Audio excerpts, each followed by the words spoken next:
Hello. मैं विशाल यादव आप लोगों का the eagle defence and competitive classes में जितने भी भावी टीचर हैं मैं आप लोगों का स्वागत करता हूं। और मैं बाल विकास का जो पहला चैप्टर था बाल विकास का अर्थ उसके 30 क्वेश्चंस मैंने करा दिए थे। अब बाकी के जितने भी क्वेश्चंस हैं उनको हम लोग आज करने वाले हैं पार्ट 2 में। तो चलिए बिना देरी से शुरू करते हैं। हमारा जो अगला प्रश्न है, ठीक है, अगला प्रश्न हमारा है कि किशोरावस्था में बच्चे किस प्रकार की समस्या का सामना करते हैं। ऑप्शन ए दिया है शारीरिक एवं मानसिक परिवर्तन से समायोजन करना, अपने साथियों से समायोजन करना, अपने माता पिता से समायोजन करना, पढ़ाई संबंधी समायोजन करना। ठीक है, तो हम्म, तो जो बच्चे होते हैं, ठीक है, कौन कौन सी समस्या का सामना करते हैं। तो जो किशोरावस्था होती है, किशोरावस्था में बच्चों के शारीरिक परिवर्तन भी होते हैं और मानसिक भी परिवर्तन होता है। तो इसलिए बच्चों को सामना जो करना पड़ता है, ऑप्शन ए जो दिया हुआ है शारीरिक एवं मानसिक परिवर्तन से समायोजन करना, यह यूपी टेट 2013 में पूछा हुआ प्रश्न है। ठीक है, चलते हैं अगले प्रश्न पे हम लोग। अगला प्रश्न हमारा है कि किशोरावस्था में संवेगों की तीव्रता किस प्रकार प्रकट होती है। तो किशोरावस्था में संवेगों की तीव्रता प्रतिकूल पारिवारिक संबंध, व्यवसाय की समस्या, नई परिस्थितियों के साथ समायोजन, ये सभी चार ऑप्शन दिए हैं। पहला ऑप्शन दिया हुआ है कि प्रतिकूल पारिवारिक संबंध। पारिवारिक संबंध में जो प्रतिकूल परिस्थितियां होती हैं उसमें व्यवसाय की समस्या भी होती है, नई परिस्थितियों के साथ समायोजन करना ये भी गुण आता है। ठीक है, इन सभी जगह पे जो किशोरावस्था होती है उसमें संवेग मतलब होता है मन की भाव उत्पन्न जो प्रकट होते हैं, गुस्सा हो गया, इमोशंस हो गए, जो भी चीजें हैं हमारे इमोशंस, अंदर के संवेग, गुस्सा होना, खुश होना, जो भी चीजें हैं ये सब, तो मतलब तीनों चीजें कहीं ना कहीं संवेगों की तीव्रता तीनों चीजों में प्रकट होती है। तो इसलिए जो चौथा ऑप्शन है ये सभी हो जाएगा हमारा। अब चलते हैं अगले प्रश्न पे। अगला प्रश्न है कि विकास की किस अवस्था में बुद्धि का अधिकतम विकास होता है, जो कि यूपी टीईटी 2016 में पूछा हुआ प्रश्न है। विकास विकास की किस अवस्था में बुद्धि का अधिकतम विकास होता है। ठीक है, तो विकास की जो सबसे अधिकतम अवस्था है आप लोग कमेंट में बताइए कि विकास की किस अवस्था में बुद्धि का अधिकतम विकास होता है। तो ऑप्शन 4 दिया है बाल्यावस्था, शैशवावस्था, किशोरावस्था, प्रौढ़ावस्था।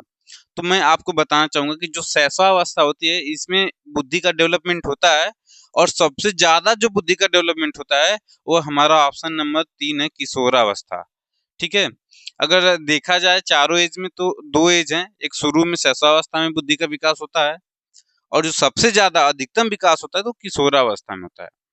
चलते हैं अगले प्रश्न पे। शरीर के आकार में वृद्धि होती है क्योंकि शारीरिक और गत्यात्मक विकास है, संवेगात्मक विकास है, संज्ञानात्मक विकास है, नैतिक विकास है। देखिए चार ऑप्शन दिया हुआ है। शारीरिक और गत्यात्मक विकास का मतलब क्या होगा। शारीरिक और गत्यात्मक विकास का मतलब यही होता है कि जो शरीर में वृद्धि हो, और बॉडी मतलब जैसे कोई बच्चा है, फिर कुछ टाइम के बाद जब उसकी अवस्था आती है, शारीरिक आकार में वृद्धि होती है, तो ये किस प्रकार की वृद्धि है, क्योंकि इसमें शारीरिक और गत्यात्मक विकास है कि संवेगात्मक विकास है कि संज्ञानात्मक। संज्ञानात्मक मतलब होता है किसी चीज को जानना, संवेगात्मक मतलब गुस्सा निकालना, खुश होना, और नैतिक विकास मतलब जैसे समाज में रहना, अच्छी चीजों को सीखना, वो सब नैतिक विकास होता है। मगर शरीर के आकार में वृद्धि होती है तो ये हमारा हो जाएगा शारीरिक और गत्यात्मक विकास, ऑप्शन नंबर ए हो जाएगा। भाषा विकास के लिए प्रारंभिक बचपन का काल है, बचपन काल है भाषा विकास के लिए कौन सा। कम महत्वपूर्ण है, अमहत्वपूर्ण है, अति संवेदनशील है, निरपेक्ष है। तो भाषा विकास के लिए जो प्रारंभिक बचपन होता है अति संवेदनशील होता है। क्या होता है, ऑप्शन सी अति संवेदनशील। क्योंकि बच्चा उसी समय जो उसका जो प्रारंभिक बचपन है उसी में वो देखता है और देख कर सीखता है, चाहे माता पिता हो, भाई बहन हो, वातावरण से, अगल बगल के लोगों से, सबसे देख के सीखता है, तो ये अति संवेदनशील हो जाएगा। अब आते हैं अगले प्रश्न पे कि भाषा विकास में सहयोग करने का कौन सा तरीका गलत है।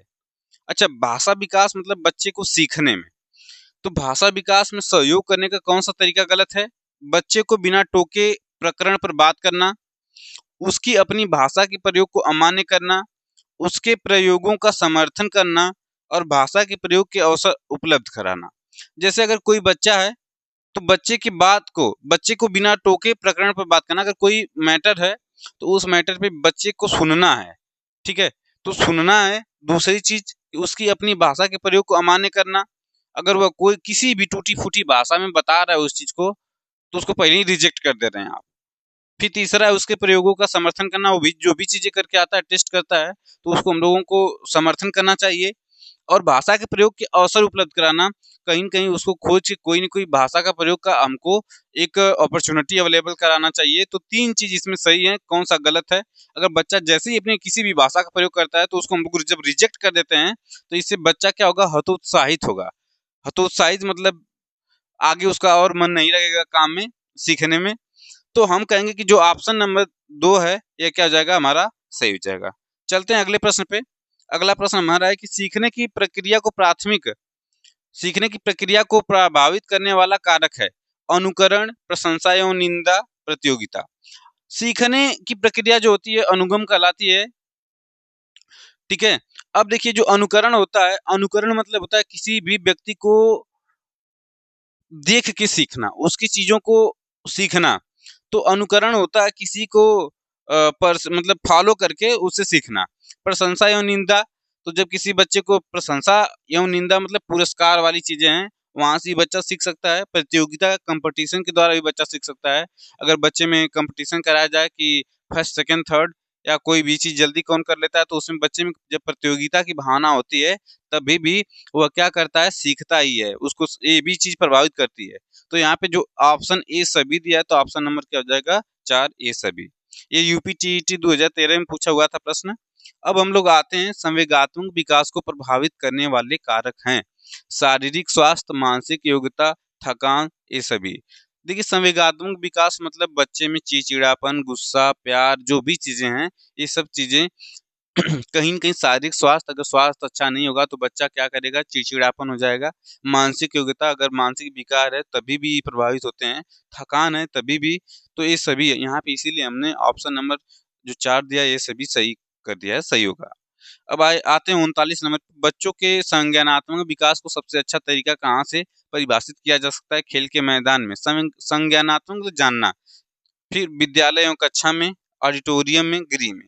तो जो बच्चे का सबसे संज्ञानात्मक विकास का अच्छा तरीका होता है, ऑप्शन नंबर 2 है, विद्यालय एवं कक्षा में।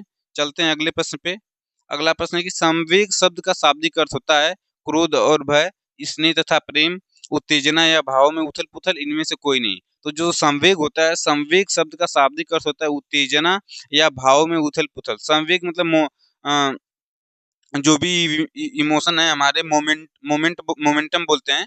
तो जो उत्तेजना या भाव होते हैं उनमें उथल पुथल, विचारों में जो उथल पुथल आती है, इसी को हम लोग संवेग कहते हैं। चलते हैं अगले क्वेश्चन पे। क्रोध वह भय प्रकार है अभिप्रेरणा के, संवेग के, परिकल्पना के, मूल प्रवृत्ति के। तो जो क्रोध व भय है यह संवेग का प्रकार है। किसका प्रकार है? संवेग का। सृजनात्मक बालक के परीक्षण के लिए कितने तरीके अपनाया जाता है? चित्रपूर्ति परीक्षण, वृत्त परीक्षण, टीन के डिब्बे का परीक्षण, ये सभी। तो जो सृजनात्मक बालक है उसके लिए ये सभी परीक्षण अपनाए जाते हैं, ठीक है। अब बात है सृजनात्मक बालक में निम्न में कौन सा गुण नहीं पाया जाता है? खोजपूर्ण प्रवृत्ति, अच्छी अंतर्दृष्टि, क्रियाशीलता, सीमित रुचियां। अगर कोई बच्चा सृजनात्मक है तो उसमें देखिए खोजपूर्ण प्रवृत्ति, नई नई चीजों को खोजने का गुण होगा। अच्छी अंतर्दृष्टि, आगे तक सोचने का, कल्पना करने का एक गुण होता है। क्रियाशीलता, वह हमेशा एक्टिव रहेगा।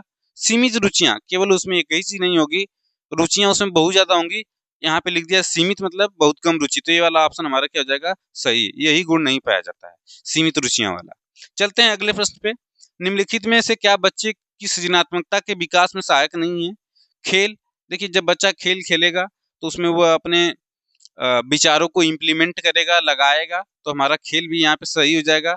कहानी लेखन, कहानी जब बच्चा लिखेगा तो इसमें अपनी इमेजिनेशन के द्वारा नई नई कहानी को अच्छे ढंग से लिख सकता है। भाषण और निर्माण संबंधी प्रक्रिया, बच्चा जब निर्माण संबंधी प्रक्रिया करेगा तो निर्माण संबंधी प्रक्रिया मतलब अगर मान लो घर बना रहा है तो उसमें भी वह सृजनात्मक तरीके से नए नए चीजों का डेवलपमेंट कर सकता है, या कोई भी चीज है। अब यहाँ पे केवल एक ही चीज है, भाषण। भाषण में क्या होता है, भाषण में हम लोग पहले की चीजें, जितनी भी पहले की चीजें जानते हैं उसी को बोलते हैं, ठीक है, अपने ज्ञान को बताते हैं, जितना ज्ञान हमें। तो भाषण एक प्रकार से सृजनात्मक विकास में सहायक नहीं है, तो हमारा ऑप्शन क्या हो जाएगा, दूसरा, भाषण। चलते हैं अगले प्रश्न पे। अगला प्रश्न है कि सृजनात्मक बालक में निम्न में से कौन सा गुण नहीं पाया जाता है। अच्छा, ये तो हो गया था। 44 हो गया था, 45। बुद्धि और सृजनात्मकता में किस प्रकार का सहसंबंध पाया जाता है, तो धनात्मक, ऋणात्मक, शून्य, ये सभी। तो बुद्धि और सृजनात्मक में धनात्मक कौन सा, इसको याद कर लीजिएगा, बहुत महत्वपूर्ण प्रश्न है, 2013 में पूछा हुआ है कि बुद्धि और सृजनात्मकता में कौन सा सहसंबंध पाया जाता है, तो धनात्मक संबंध पाया जाता है। अगले प्रश्न पे चलते हैं। सृजनात्मकता मौलिक परिणामों को अभिव्यक्त करने की मानसिक प्रक्रिया है, यह कथन किसका है। ऑप्शन ए कोल एवं ब्रूस का, ड्रेवहल का, और डी हान का, क्रो एंड क्रो का। तो सृजनात्मकता मौलिक परिणामों को अभिव्यक्त करने की मानसिक प्रक्रिया है, यह कथन क्रो एंड क्रो का है। किसका है, क्रो एंड क्रो का है। अब चलते हैं अगले प्रश्न पे। शिक्षण हेतु मानसिक उद्वेलन प्रतिमान का प्रयोग निम्न में से किसके सुधार हेतु किया जाता है। ऑप्शन ए समझ, ऑप्शन बी अनुप्रयोग, ऑप्शन सी सृजनात्मकता, ऑप्शन 4 समस्या समाधान।